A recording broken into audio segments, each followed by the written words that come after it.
available, but Yao holding onto the Fissure, gets a stun over on Misery, and Misery, he actually saw Fiend's Grip, but Yao jumps in. Laguna Blade almost getting the kill, they've lost the bait. There's that Fiend's Grip going to work, the Earthshaker control, maybe even pushed back by the cogs of Bone 7. Zhao Wei, he has to use the cheat to try to stay alive here. Now it's a 2-for-1 trade-off. The Clockwork still ended up dying. A lot of disables removed as well. LGD don't have them. Yep. Someone get rid of that one super range creep. It's chasing them and giving all the vision away. But they have to get back anyway. That melee Rex to come under siege in just a moment. Range creep is on to you. Hey, where is Zhao Wei going? He's moving out of base. The observer ward gets deep-watered. Yeah. And, so they lose their vision. C9 are now finally getting to feel like the aggressors in this game. For really the first time in this entire game, they are the aggressors, not just the rats. Look back at base, look back at home. It's in trouble. They're trying to creep skip this, but you got 2 catapults and a huge wave coming in. You take out the tier 2 tower in mid, but the creep wave's about to take out your tier 4s. You have to come back. And if they're not careful, oh no, Courier! Oh. Just the Cardi! Yeah, they micro him. It's fine. You can't micro catapults. yeah, they micro Courier. But they're going to back with it. Alright, so they push him back. Sylar's still in a horrible... Yeah, Sylar needs to have his MKB as well. This is such a tough... I think maybe when he has the Aegis, he should just drop the BKB and play without the BKB until he has Aegis gone. Because honestly, his damage is not high enough to take a fight right now. Without the MKB, he's not going to hurt much. But that said, though, there are some low HP numbers on both sides of the teams. Like the 1000 HP over on the Pugna, the 2000 HP on Antimage is not super high for an AM. But this game, man, it's so crazy. I think LGD are shook by the fact that that Divine happened. Because ever since, they've been playing reactively. Like, they've slowed down.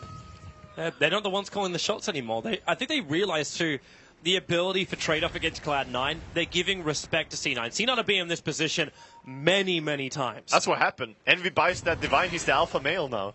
That's how it goes, man. The respect is gone. There's one way to look at it. But you'll only be real alpha male if he buys a second. Yeah. Well, if we could only walk into a room and say, hey, you need one more. What would you do? Sell the Battle Fury for a second Rapier? Sure. Oh, no. Top lane. They're trying to set up to hex him. Blinking him. This could be it. They need support. Clockwork missed the hook shot. Misery's in the neighborhood. And Envy, he's dropping. Divine? He's down. He is gone. The Rapier is on the deck and in the hands of the Shadow Fiend. He'll lose his Butterfly for it. He uses BKB. It's almost worth holding on to that Butterfly. Yeah. And now, where's the extra support? The Echo Slam. They managed to find another one. It's a Rubik down for the count. This could be the moment. The SF is dishing out almost 700 damage a pop. Yeah, he's hitting so hard. That Daedalus is just crazy. He has the Moonshire as well, of course, so his attack speed is decent despite dropping the Butterfly. And yeah. Look at the play. So this is Cloud9's way. Yeah. Okay, so down the bottom lane. If we can't fight them directly, now Animage does have a buyback available. Oh, they just make sure the bottom lane's pushing in. Now, Sylar bought second level BTs. Yeah. So he will TP into probably the SF or whoever. Exactly, a reliable TP that you cannot stop as if you TP to a creep. But what a timing for Fader. Yeah. A refresher up. You got double Laguna Blade. I believe with that he can he can. Is it enough though? They're going in now. He can kill the track. This is the moment. Oh, this is the day. They shouldn't get too anxious about this Rax. Rax doesn't mean that much. It's just about how you take the fight. They're trying to be safe. Yeah. They're just trying to be safe. Yeah, they're trying to wait for Envy, but it's 30 seconds. It's a long time. Envy won't buy back unless they contest the third Rax or they go for tier 4 towers. And he'll always wait until Cloud9 initiate. He will have to, though.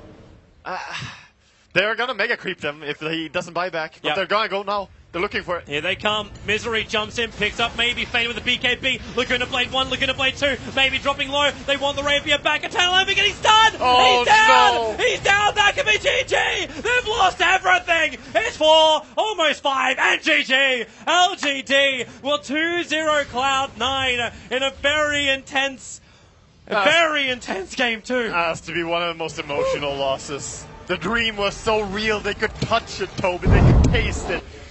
But that means that in the LGD versus C9, LGD 2-0 taking 3 points. What a game. What a game to play. Cloud9, LGD, they get the big points. Love them for it. We'll get to have ourselves a breather, as I know you're going to be back with the panel in just a moment. But the next game coming up, I'm excited. You'll be excited. My nerves can't handle this. We'll be back. Handle it, Wagga. Find your handles. We'll be back. We'll be back.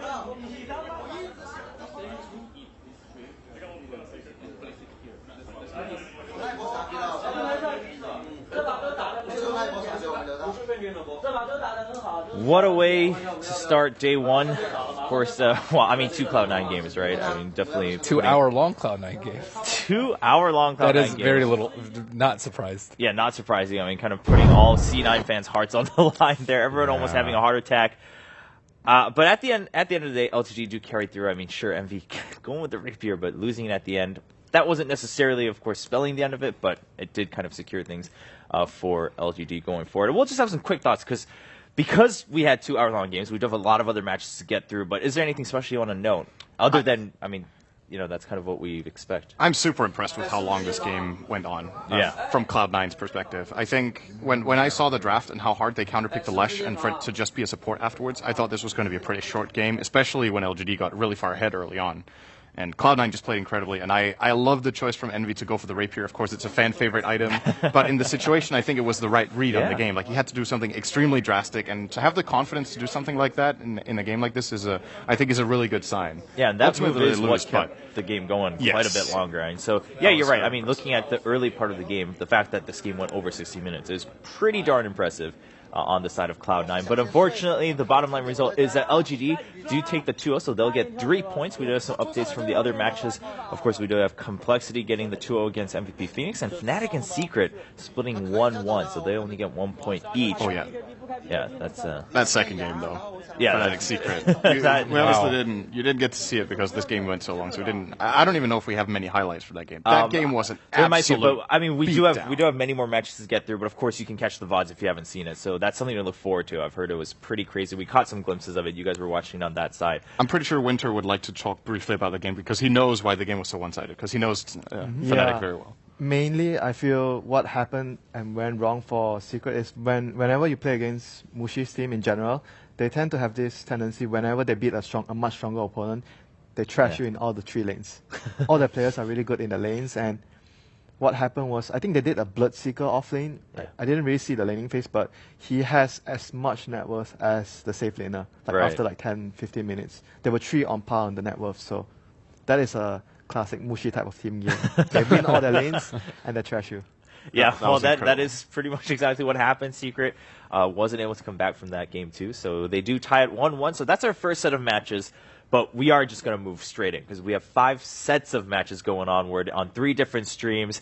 Now, before we go forward, of course, LGD just won. They're looking good. A lot of people are thinking LGD, possibly top 3, maybe even a contender to be the champion of TI5. Now, in their next match on Stream C, they will be playing against, I believe, Complexity. But before we go on, of course, there's one of the players on LGD that a lot of people are looking forward to, Xiaowei, leading newbie to that championship title last year at TI4, now coming back, possibly looking for another title for himself and then LGD as a whole.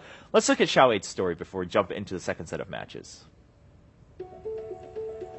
我第一次见小巴大概是在5-6年前吧，当时我们是在湖南，然后一起打 Dota 认识的，然后做什么事情都特别的认真，然后会投入100%的精力。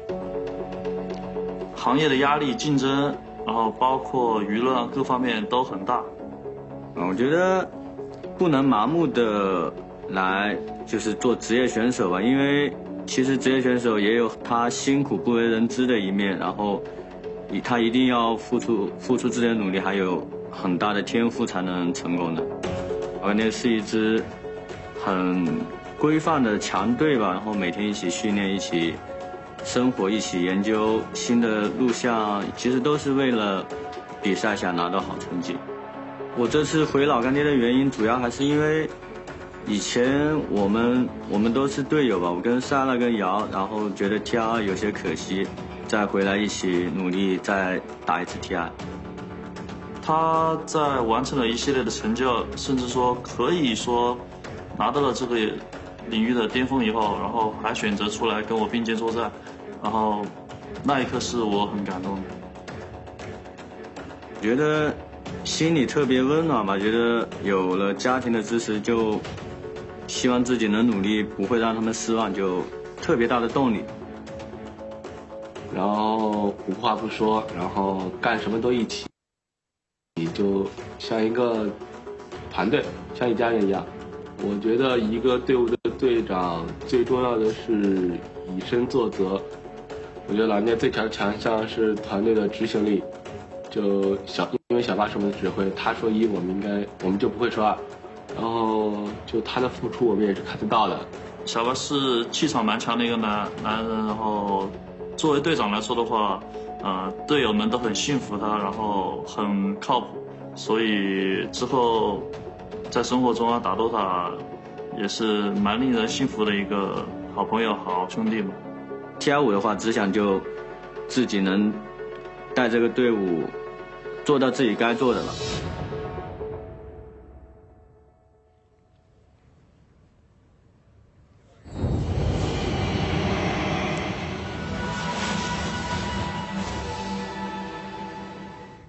So Xiaowei returning to LGD, trying to lead old and new teammates to a championship title here at TI5.